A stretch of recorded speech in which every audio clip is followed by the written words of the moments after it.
नमस्कार दोस्तों, मैं सरोज पंडित। स्वागत है हमारे यूट्यूब चैनल में आप सभी लोगों का। मैं सभी यूट्यूब फैमिली को सादर प्रणाम करती हूँ। ऐसे ही आप सब अपना प्यार दुलार हमें देते रहिएगा। और मैं आप लोगों के बीच एक छोटा सा विवाह गीत सुनाने जा रही हूँ। वीडियो पसंद आए तो कृपया चैनल को लाइक तथा सब्सक्राइब करें और कमेंट करके ज़रूर बताइएगा कि यह गाना आप लोगों को कैसा लगा।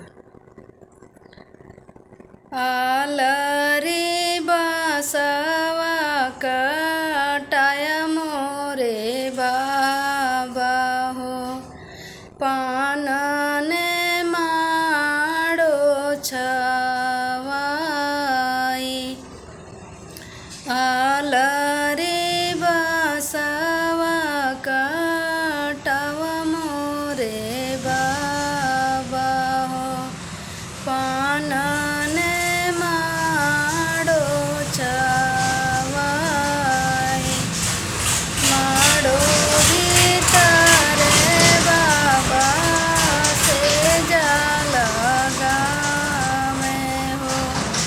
बाबा सुतलयान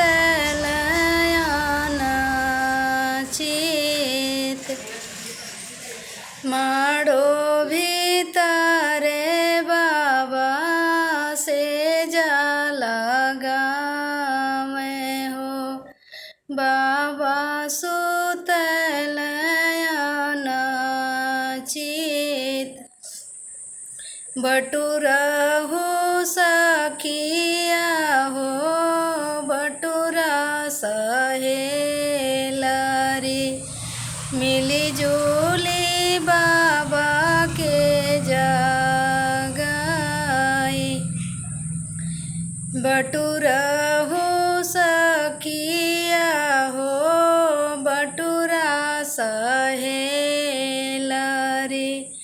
मिली जुली बाबा के जगाई। जेहि घर आए बाबा करीना कुंवारी हो, ते कैसे सुतयान चित। जेहि घर आए बाबा करीना कुंवारी हो, ते कैसे सुतयान चित। कुछु रे सुतीला कुछु जागीला बेटी हो, कुछु रे दहेजवा के सोच। कुछु रे सुतीला कुछु जागीला बेटी हो, कुछु रे दहेजवा के सोच। केने मोरे बेटी के सजना संवारी है हो, केने हो उतरी है जग भात।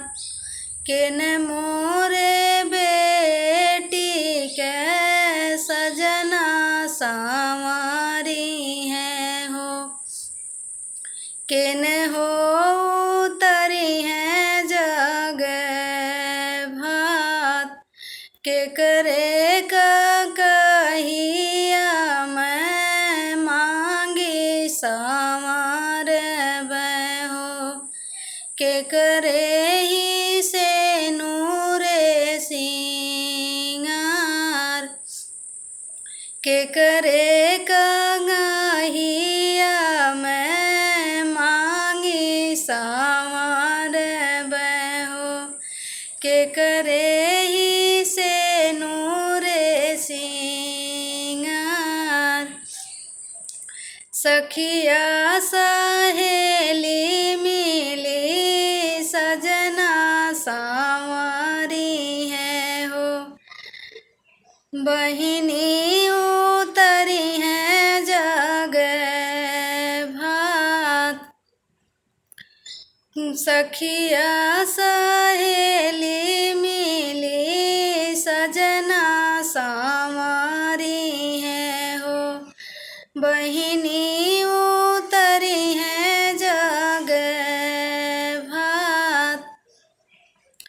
भाभी का कहिया मैं मांगी संवर बहो, हरि जी के से नूर सिंगार।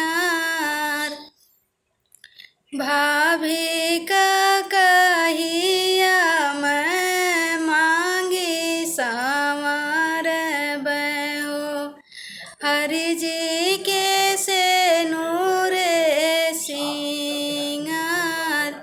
तो हेलो दोस्तों, कैसा लगा है गाना आप लोगों को ज़रूर बताइएगा। मिलती हूँ नेक्स्ट वीडियो में, तब तक के लिए बाय बाय।